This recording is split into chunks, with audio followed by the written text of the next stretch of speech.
öğretmenlerimize, ülkemize, milletimize hayırlı olmasını temenni ediyorum.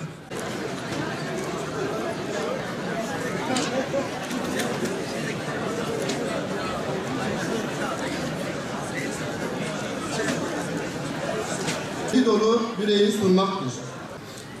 Bizim kültürümüzde, dinimizde, inancımızda, gelenek ve göreneklerimizde, örf ve adetlerimizde, tarihin en eski dönemlerinden beri eğitim ve öğretim ve doğal olarak öğretmene çok ayrı bir yer verilmektedir. Hepinizin malumu, dinimizde kutsal kitabımız olan Kur'an-ı Kerim'in ilk emri oku denmektedir. Yine aynı şekilde Efendimizin ilmin kapısı dediği Hazreti Ali radıyallahu anh Efendimizin bana bir harf öğretenin 40 yıl kölesi olurum ifadesi kültürümüzde ve inancımızda eğitime ve öğretmene verilen önemi vurgulaması açısından son derece manidardır. Yakın zamanda 200'e yakın bu camia şehit verilmiştir.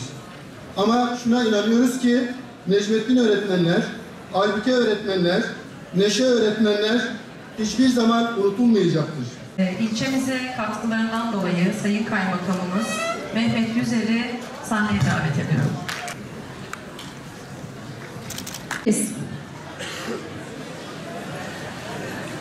Takdim etmekte aday öğretmenlerimize.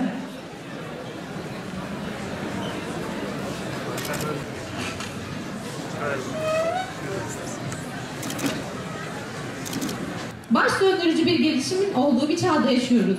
Bu değişim doğal olarak eğitim ile ilgili unsurlarını da etkilemektedir.